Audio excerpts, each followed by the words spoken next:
नमस्कार, मैं अंजलि मिश्रा। स्वागत है आप सभी का द न्यूज पे। गठबंधन जो हुआ है विपक्ष का, उसका एक नाम रखा गया है और ये नाम इन्होंने रखा है इंडिया। एक साथ विपक्ष को ले आना, एक गठबंधन बनाना और एक नाम तय करना। यहाँ पर ऐसा दिखाने का प्रयास किया जा रहा था कि जो विपक्ष है वो एकजुट है, लेकिन विपक्ष के गठबंधन के नाम को, जिसे कल तक कांग्रेस के नेता और अध्यक्ष मल्लिकार्जुन खड़गे अपने इस नए गठबंधन की अचीवमेंट बता रहे थे, वही नाम अब गठबंधन में दरार का कारण भी बनता नजर आ रहा है। जी हाँ, बिल्कुल सही सुना आपने। पहले तो नाम इंडिया को लेकर नीतीश कुमार नाराज नजर आए और उसके बाद इंडिया का संयोजक नहीं बनाए जाने से भी उन्हें परेशानी हुई, जिसके बाद बेंगलुरु से वो जल्दी लौट आए। ऐसा हम नहीं, ऐसा बीजेपी नेता सुशील मोदी ने दावा किया है। जी हाँ, बिल्कुल सही सुना आपने। क्या है पूरा माजरा, विस्तार से समझिए। बिहार के मुख्यमंत्री नीतीश कुमार एनडीए से अलग होते ही भाजपा विरोधी दलों को एकजुट करने के प्रयास में जुटे हैं। पहली बैठक पटना में हुई तो दूसरी बैठक अब बेंगलुरु में हुई। इस दौरान विपक्षी दलों के गठबंधन का नाम इंडिया रखा गया। इधर भारतीय जनता पार्टी के वरिष्ठ नेता सुशील कुमार मोदी ने यह दावा किया कि बिहार के मुख्यमंत्री नीतीश कुमार बेंगलुरु में विपक्ष की बैठक से जल्दी लौट आए, क्योंकि वह नए गठबंधन का संयोजक नहीं बनाए जाने से नाराज थे। वहीं नीतीश की पार्टी जनता दल यूनाइटेड ने कहा कि उप मुख्यमंत्री सुशील कुमार मोदी को ऐसे व्यक्ति करार दिया जो हास्यास्पद बयान देते हैं, जिसे उनकी पार्टी के भीतर भी गंभीरता से नहीं लिया जाता। तो भाजपा के राज्यसभा सांसद और बिहार के पूर्व उप मुख्यमंत्री सुशील कुमार मोदी ने कहा कि भ्रष्ट और परिवारवादी विपक्षी दलों के मंच का नाम इंडिया रखने से इनकी खोटी नीयत छिपने वाली नहीं है। इनके इलीट, पश्चिम प्रभावित, हिंदू विरोधी इंडिया को करोड़ों गरीबों, पिछड़ों का सांस्कृतिक भारत 2024 के मुंहतोड़ जवाब देगा। इंडिया बनाम भारत मैच में जीत भारत की होगी। मोदी ने कहा कि चारा घोटाला में सजा याफ्ता लालू प्रसाद और चिटफंड घोटाले में लिप्त ममता बनर्जी जैसे दागी लोग जहां जुटे हैं, उस नए मॉल का नाम बदल लेने से खोटा माल खरा सोना नहीं हो जाएगा। उन्होंने कहा कि बेंगलुरु में सबसे बड़ी किरकिरी तो नीतीश कुमार की हुई। उन्हें फर्जी इंडिया का संयोजक न बनाए जाने से नाराज होकर पहले ही बैठक से निकल लेना पड़ा। वे प्रेस कॉन्फ्रेंस में नहीं थे। बेंगलुरु में नीतीश विरोधी पोस्टर भी लगाए गए थे, जबकि वहां सरकार कांग्रेस की है। मोदी ने कहा कि इन दलों की पटना बैठक में इसी तरह नाराज होकर दिल्ली लौट आए थे।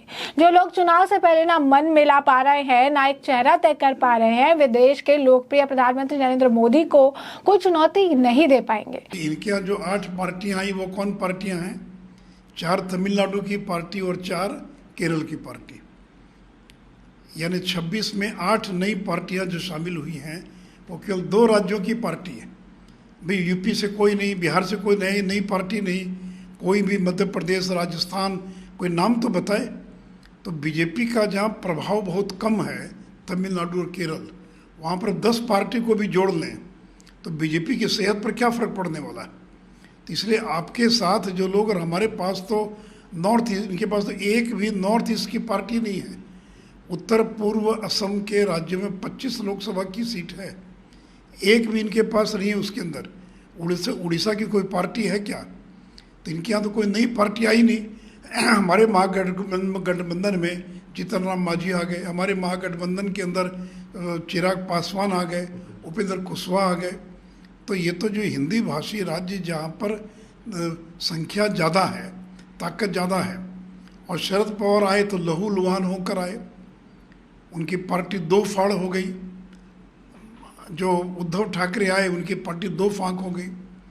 तो ये जो छत विक्षत हो गए, जो पार्टियां टुकड़े टुकड़े में टूट गई, उन पार्टियों के नेता शरद पवार और उद्धव ठाकरे मीटिंग में भाग ले रहे हैं। तो इसलिए इस मीटिंग से क्या निकले? और इनको लगता है कि नाम बदल देंगे तो लोग उसके नाम पर वोट दे देंगे। कोई थोड़ी उसके नाम पर कोई वोट करता है। वहीं अरुण राजभर ने लिखा कि विपक्षी गठबंधन का दूल्हा तय नहीं हुआ और फूफा लोग पहले ही नाराज हो रहे हैं। वहीं बीजेपी नेता अमित मालवीय ने भी ट्वीट कर लिखा, नाम बदल लेने से नीयत नहीं बदलती। एक और ट्वीट में उन्होंने लिखा कि एनडीए जो है, राष्ट्रीय जनतांत्रिक गठबंधन की स्थापना 1998 में हुई थी। 25 साल बाद एक दिन एक विस्तारित मजबूत एनडीए की बैठक हो रही है। यूपीए को अपना अस्तित्व खत्म करना होगा, एक नई पहचान हासिल करनी होगी, तब भी जब वे नए का हिस्सा है। गठबंधन नहीं बदलता है, नाम बदलने से चरित्र नहीं बदलेगा। वहीं केंद्रीय मंत्री अश्विनी चौबे ने भी विपक्षी गठबंधन उनके नाम को लेकर तंज कसा। उन्होंने विपक्षी गठबंधन की तुलना ईस्ट इंडिया कंपनी से कर दी। इसी की जो है साथ ही इस गठबंधन को लुटेरों की स्पेशल 26 बताया। जिक्र विपक्षी गठबंधन के आपको बता दें कि इंडिया नाम रखने पर अश्विनी चौबे ने कहा कि यह इंडिया नहीं ईस्ट इंडिया कंपनी है। इसमें शामिल किसी ने राज्य लूटा है तो किसी ने देश लूटा है। यह भ्रष्टाचारियों की जमात है। देश की जनता इनको कभी स्वीकार नहीं करेगी। केंद्रीय मंत्री ने चुटकी लेते हुए एक हिंदी फिल्म से तुलना करते हुए कहा कि लुटेरों की स्पेशल 26 है। भ्रष्टाचारियों पर एक फिल्म बनी थी स्पेशल 26। ये लोग 26 दल मिलकर उसी फिल्म को दोहरा रहे हैं। जैसे अंग्रेजों ने कंपनी बनाकर भारत को लूटा था, वैसे ही तमाम भ्रष्टाचारी लुटेरे इंडिया बनाकर भारत की जनता को ठगना चाहते हैं। ये महागठबंधन अपना नाम बदल रहा है। सांप का जो केचुआ होता है बदलते रहता है। सांप बड़ा है, विशाला होता है। ईस्ट इंडिया कंपनी ने भारत को लूटा और अब ये लोग अपना नाम बदलकर लूटना चाहते हैं। इंडिया नाम हो या कोई नाम, इन लुटेरों को जनता कभी माफ नहीं करेगी। अश्विनी चौबे का ये बयान था। अश्विनी चौबे ने लालू प्रसाद यादव और नीतीश कुमार पर भी तंज कसते हुए कहा कि बड़े भाई और छोटे भाई पहले ही वापस लौट आए। उन्होंने कहा कि दूल्हा मंडप से चला आया तो मंडप का क्या होगा। जनता 2024 में भी जन सेवक नरेंद्र मोदी को ही वोट करेगी। इन लोगों को करारा जवाब मिलेगा। वहीं आपको बता दें कि जैसे ही गठबंधन का नाम इंडिया रखा गया, इसके बाद असम के मुख्यमंत्री हेमंत बिस्वा शर्मा ने वहां से अपने जो बायो है वहां पर उन्होंने इंडिया हटाकर भारत जो है लिखा है। तो साफ तौर पर जो विपक्ष को एक साथ लाने का ये प्रयास कर रहे थे, एक साथ दिखाने का प्रयास कर रहे थे, वही नई विपक्षी गठबंधन के नाम को लेकर ही अब विपक्ष के अंदर तानातानी तेज हो गई है और इसे लेकर नाराजगी देखने के लिए मिली। इंडिया के नाम पर नीतीश कुमार का कड़ा ऐतराज था। उनका कहना था कि इंडिया में एनडीए जो है वो जुड़ा हुआ है और इसे नाम नहीं होना चाहिए था इंडिया का नाम का। उन्होंने कहा कि आखिर क्या मतलब है। तो ये सारी चीजें, उसके बाद आपको बता दें कि एक और जो चीज ध्यान में आई वो ये है कि इंडिया का जो अलग अलग फुल फॉर्म जो है लिखते नजर आया, या शरद पवार हो या राहुल गांधी हो, दोनों ने ट्वीट किया अपने अपने हिसाब से इंडिया का वो आप कह सकते हैं एक्सप्लेनेशन देते नजर आए। एक ने डेमोक्रेटिक लिख दिया तो एक ने डेवलपमेंट लिख दिया। जिसके बाद भी अमित मालविया का ट्वीट था जहां पर उन्होंने ये कहा कि जब ये खुद ही नहीं पता कि इसका एक फुल फॉर्म क्या होगा, वो इस पे ही एक जगह नहीं आ पा रहे हैं, एक जो आप कह सकते हैं कि कम्युनिकेशन नहीं बना पा रहे हैं, तो ये आगे विपक्ष के गठबंधन को लेकर आगे ये क्या चलेंगे। यानी साफ तौर पर नाम को लेकर तकरार जो है वो लगातार जारी है इंडिया नाम को लेकर और नीतीश कुमार की नाराजगी की बात भी सामने आ रही है। यानी जिस गठबंधन के नाम चुनने को कल तक मल्लिकार्जुन खड़गे एक उपलब्धि, एक अचीवमेंट बता रहे थे कि गठबंधन में जितने लोग हैं सभी एक नाम पर उन्होंने हामी भरी है, एक नाम पर वो राजी हो गए हैं, उसी अगर आप कहेंगे कि गठबंधन को लेकर, उसके नाम को लेकर अब गठबंधन के बीच में ही ऐतराज के सुर उठने लगे हैं और इसे लेकर अब बयानबाजी भी जोर से हो रही है। आपको बता दें कि इस मामले को लेकर बीजेपी नेता शुभेंदु अधिकारी का भी ट्वीट था। उन्होंने कहा कि 2024 में इंडिया जो है रिजेक्ट कर देगी incompetent, nefarious, dynastic, immoral alliance. यानी जो इंडिया जो नाम ने रखा उसका इन्होंने अपनी तरफ से डेफिनेशन दिया है और उन्होंने कहा कि फिर एक बार मोदी सरकार। तो इसी तरीके से आपको बता दें कि लगातार जो है बयानबाजी की जा रही है और जिस तरीके से देखने के लिए मिल रहा है इंडिया नाम से नाराजगी भी देखने के लिए मिल रही है। उन्होंने अपने जो हिस्से में सीएम हेमंत बिस्वा ने भी ट्विटर अपने बायो में भारत का नाम जोड़ दिया। हेमंत बायो ने पहले लिखा था इंडिया।